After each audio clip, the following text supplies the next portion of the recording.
ప్రవేశపెట్టిన ఈ తీర్మానాన్ని జనసేన పార్టీ తరఫు నుంచి మేము బలపరుస్తున్నాం. భారతదేశ సమగ్ర అభివృద్ధిని దృష్టిలో పెట్టుకొని ప్రధానమంత్రి శ్రీ నరేంద్ర మోదీ గారి దార్శనికత మేరకు కేంద్ర ప్రభుత్వం ప్రతిపాదించిన ఆత్మనిర్భర్ వికసిత్ భారత్ సంకల్పానికి అనుగుణంగా దూరదృష్టి, దార్శనికత, దక్షత ఉన్న గౌరవ ముఖ్యమంత్రి వర్యులు చంద్రబాబు నాయుడు గారి నాయకత్వంలో రాష్ట్రం ఎన్డీఏ కూటమి ద్వారా ఆర్థిక, సామాజిక, సాంస్కృతిక రంగాల్లో మరింత బలోపేతం చేయాలని నిర్ణయించుకున్నందుకు మనస్ఫూర్తిగా దీనికి మేము బలపరుస్తున్నాం. ఈ సందర్భంగా మన గౌరవ ముఖ్యమంత్రి గారితో మాట్లాడుతున్నప్పుడు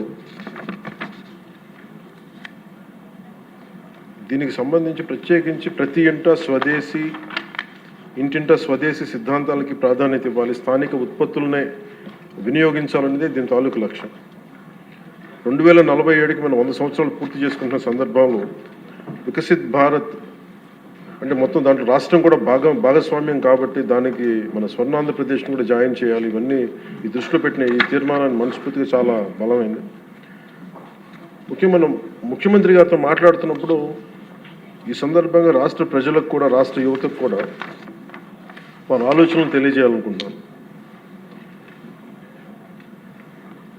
చాలా కేపబిలిటీ ఉన్న రాష్ట్రం ఇది. గ్రేట్ హ్యూమన్ రిసోర్సెస్ ఉన్నాయి.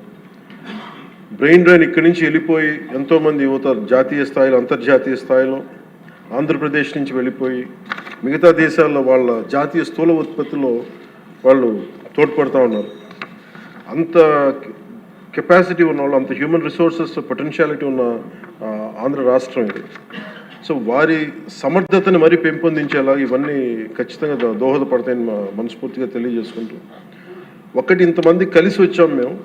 ఇందాక చదువుతారు 1977లో నేను ఎందుకు ఇన్ని సంవత్సరాలు మాట్లాడుతున్నాను, ఇలాంటివన్నీ సాధించాలి అంటే 47కి మనం అద్భుతమైన వికసిత్ భారత్లో భాగస్వామ్యం కావాలంటే 5 కోట్ల ప్రజల ఆకాంక్షల్ని ఈ అలయన్స్ ప్రభుత్వం, చంద్రబాబు నాయుడు గారి నాయకత్వంలో ఉన్న ఈ అలయన్స్ ప్రభుత్వానికి లాంగ్ లైఫ్ ఉండాలి, దీర్ఘకాలు ఆయుష్ ఉండాలి, మనస్ఫూర్తిగా నేను కోరుకుంటున్నాను.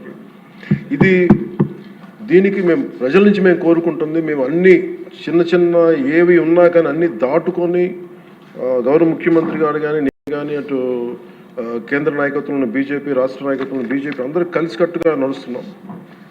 దీంట్లో అందరం కూడా ప్రజల నుంచి కూడా మేము కోరుకునేది,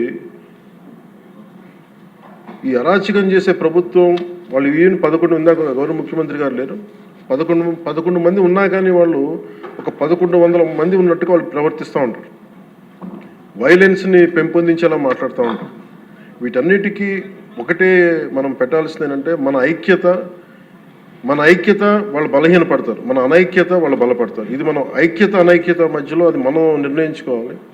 ఇలా గౌరవ ముఖ్యమంత్రి గారు చెప్పినట్టుగా గౌరవ శాసనసభ్యులందరికీ కూడా మన వ్యక్తిగత ప్రవర్తన కూడా పార్టీ మీద చాలా ఉంటుంది, అలయన్స్ మీద ఉంటుంది. వీటన్నిటిని దృష్టిలో పెట్టుకొని కొంత అందరం కూడా ఒక స్థిరమైన విధి విధానాలతోటి, ఇంటిగ్రిటీతోటి ముందుకెళ్ళాలని మనస్ఫూర్తిగా కోరుకుంటూ, ముఖ్యంగా ప్రజానీకానికి మీ కాంట్రిబ్యూషన్ చాలా అవసరం.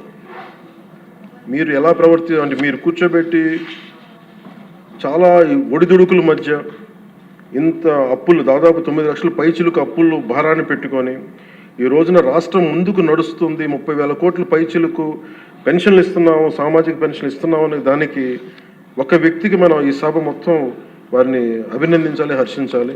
అది దక్షత, దార్శనికత, దూరదృష్టి ఉన్న నాయకులు, గౌరవ ముఖ్యమంత్రి చంద్రబాబు వారు ప్రతిపాదించిన ఈ సూత్రాన్ని మనస్ఫూర్తిగా మేమందరం మద్దతు పలుకుతూ, భవిష్యత్తులో ప్రజలు కూడా దీంట్లో భాగస్వామ్యం కావాలని కోరుకుంటూ సెలవు తీసుకున్నాం.